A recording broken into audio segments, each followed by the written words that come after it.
Chapitre 57. Le prince de ce monde. Saint Jean appelle Satan le prince de ce monde à plusieurs reprises dans son évangile, et le Messie lui-même utilise cette expression pour parler du diable. Il faut dire qu'à l'époque où notre Seigneur Jésus-Christ parut parmi les hommes, les nations païennes avaient clairement pour maître de fausses divinités qu'elles idolâtraient. Et derrière le panthéon païen, c'est Satan qui se faisait vénérer. Or, la puissante Rome avait conquis le monde, et Satan régnait sur Rome. Il était donc effectivement devenu comme le prince de ce monde, et il se comportait comme tel. Dans les Saintes Écritures, c'est très flagrant. Par exemple, lorsqu'on le voit tenter notre Seigneur Jésus-Christ après son long jeûne au désert.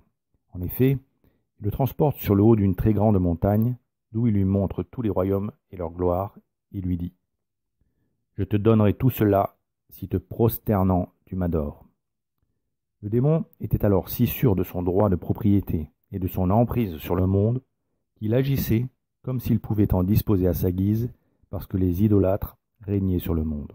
Pourtant, le démon usurpait les prérogatives du roi des rois et lorsqu'il prétendit pouvoir distribuer le pouvoir à qui il voulait, il mentait. Ce qui d'ailleurs est normal puisqu'il ne trouve en lui que les mensonges. Mais le fait est que Dieu ne lui a jamais donné le monde. Il l'a pris parce que les hommes à qui le Seigneur l'avait donné l'ont laissé faire. En effet, Adam connaissait bien le monde angélique avant de chuter. Il connaissait la redoutable puissance du démon et quel tyran il était. Monseigneur Gomme écrivit à ce propos.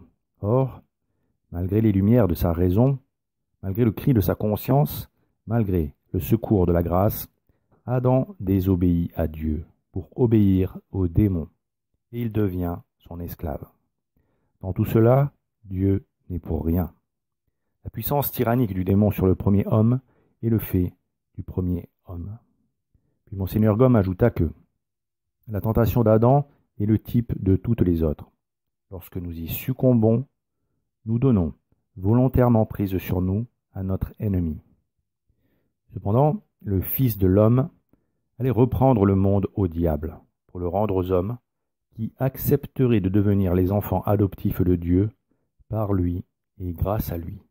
Ainsi, si l'évangéliste Saint Jean nous rapporte que le Christ appela le diable prince de ce monde, c'est parce qu'il l'était dans les faits, les hommes l'ayant couronné roi de ce monde, en préférant écouter sa parole trompeuse et ses conseils mensongers, plutôt que d'obéir à Dieu.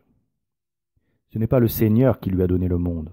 Il n'est qu'un usurpateur qui a usurpé son titre par la ruse.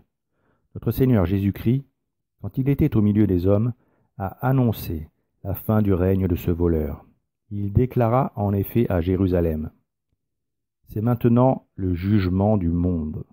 Maintenant, le prince de ce monde sera jeté dehors, et moi, quand je serai élevé de terre, j'attirerai tout à moi. » Le Christ n'a jamais abdiqué en faveur du démon. Au contraire, il lui a signifié sa défaite par la rédemption que sa passion et sa mort sur la croix allaient apporter aux hommes. Le Christ, par la passion, reprendrait le monde au démon pour le rendre aux hommes qui accepteraient de devenir ses fils adoptifs. Il les chasserait des nations païennes qui se convertiraient et deviendraient le siège de la civilisation du Christ roi. Au moment d'annoncer sa fin proche, et de dire à ses apôtres qu'ils les quitteraient bientôt, et combien cela leur serait bénéfique, le Sauveur revint sur ce point en déclarant « Il est utile pour vous que je m'en aille, car si je ne m'en vais pas, le Paraclet ne viendra pas à vous, mais si je m'en vais, je vous l'enverrai. Et lorsqu'il sera venu, il convaincra le monde touchant la justice, et touchant le péché, et touchant le jugement. Touchant le péché, parce qu'ils n'ont pas cru en moi. Touchant la justice, parce que je vais au Père et que vous ne me verrez plus. Touchant au jugement, parce que le prince de ce monde est déjà jugé. Notre Seigneur Jésus-Christ est le seul vrai roi. Et si parfois il autorise encore les démons à se manifester de manière tangible, c'est pour nous édifier en nous montrant la réalité du combat que nous menons. Il veut nous faire connaître le profond antagonisme qui existe entre le Christ et le diable, et la soumission de ce dernier à notre Seigneur Jésus-Christ. Le seul nom de Jésus-Christ terrifie le démon. Les récits d'exorcisme le prouvent. Au prêtre qui invoque le nom du Christ et qui asperge le possédé d'eau bénite, le démon ordonne « Tais-toi, ne prononce pas ce nom, tais-toi, non, ça fait trop mal !»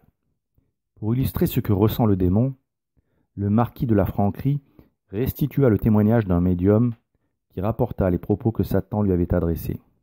« Je couvre le monde de ruines, je l'inonde de sang et de larmes, je déforme ce qui est beau, je souille ce qui est pur, je renverse ce qui est grand, je fais tout le mal que je puis faire et je voudrais pouvoir l'augmenter jusqu'aux proportions de l'infini. Je suis tout haine, rien que haine. Si tu connaissais la profondeur de cette haine, la hauteur et la largeur de cette haine, tu aurais une intelligence plus vaste que toutes les intelligences qui ont été depuis le commencement. Quand bien même ces intelligences seraient réunies en une seule. Et plus je hais, plus je souffre. Ma haine et ma souffrance sont immortelles comme moi, car moi, je ne puis pas ne pas haïr, pas plus que je ne puis pas toujours vivre. Et veux-tu savoir ce qui accroît encore cette souffrance, ce qui multiplie cette haine? C'est que je sais que je suis vaincu et que je hais inutilement. Inutilement? Oh non, non, puisque j'ai la joie, si l'on peut appeler cela une joie, si c'était de la joie, ce serait l'unique joie que j'ai la joie de tuer des âmes pour lesquelles il a versé son sang, pour lesquelles il est mort sur la croix, ressuscité et monté au ciel.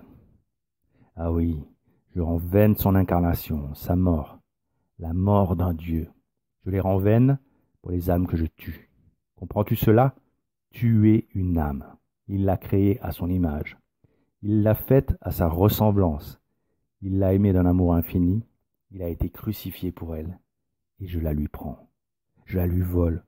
Je l'assassine, cette âme. Je la damne avec moi. Je ne l'aime pas, moi, cette âme. Je la hais souverainement et je la donne. Je la damne. Elle m'a préféré à lui. Je ne suis pas pourtant descendu du ciel pour elle, ni mort pour elle, moi. Pourquoi le diable a-t-il dit cela? La suite du témoignage dévoile ce mystère. Comment se fait-il que je te dise cela? Il faut que je te le dise. Il m'y force. Il se sert de moi contre moi. Et je l'ai toujours devant les yeux de mon intelligence, oui, Dieu, tel qu'il était quand je l'adorais dans de tels transports que tous les cœurs des saints se briseraient s'ils avaient cette lumière, cette beauté, cette bonté, cette grandeur, cette perfection. Comment ai-je perdu tout cela? J'ai été si heureux, si heureux, si heureux, et je suis si malheureux éternellement, et je le hais. Si tu savais comme je le hais, lui, sa divinité, son humanité, ses anges, ses saints, sa mère surtout, c'est elle qui m'a vaincu. Peux-tu comprendre combien je souffre et combien je hais? Eh bien, je suis capable de haine et de douleur dans la même mesure que j'étais capable d'amour et de bonheur. Moi, Lucifer, devenu Satan, celui qui est toujours contraire. Et en ce moment, j'ai toute la terre dans ma pensée, tous les peuples, tous les gouvernements, toutes les lois. Eh bien, je tiens les cordes de tout le mal qui se prépare. Et je ne fais rien qui ne soit contre cet homme, ce prêtre, ce vieillard, le pape. Si je pouvais damner le pape, un pape qui se damnerait. Moi aussi j'ai mon église. Dans mon église, il y a la compagnie de Satan, comme il y a chez vous la compagnie de Jésus. Sais-tu qui c'est? Non? Eh bien ce sont les francs-maçons. Mais ils ne peuvent rien contre l'église que la persécution, comme Néron, comme Dioclétien, comme Julien, comme les Jacobins. Après, qu'est-ce qui m'en revient? Je suis vaincu d'avance, et pourtant, j'ai toujours gagné cela, que je lui tue des âmes. Je lui tue des âmes immortelles, des âmes qu'il a payées sur le calvaire. Ah, ils sont fous les hommes. On les achète avec un peu d'orgueil, un peu de boue, un peu d'or. N'importe. Je lui tue des âmes, je lui tue des âmes, je lui tue des âmes. Le démon est puissant.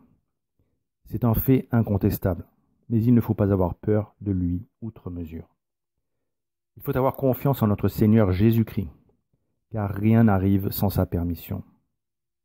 et il ne laissera pas Satan nous tenter plus que nous pouvons le supporter. Il faut avoir confiance en sa sainte miséricorde. Nous recevons les grâces au moment où nous en aurons besoin.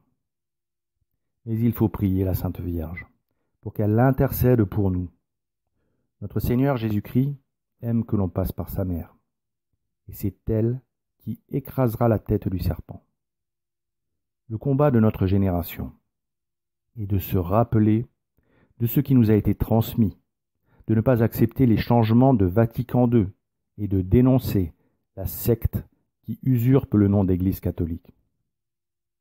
Mais il faut du courage pour le faire, car comme au temps des premiers chrétiens, le monde regarde comme une secte ceux qui demeurent fidèles à l'Église, parce que l'immense majorité des chrétiens se sont détournés de la vérité, qu'ils suivent un clergé apostat et qu'ils occupent tous les lieux de culte érigés par nos pères. Et comme dans le monde moderne, seule la majorité a raison, les arguments de la petite minorité sont méprisés, même s'ils sont justes.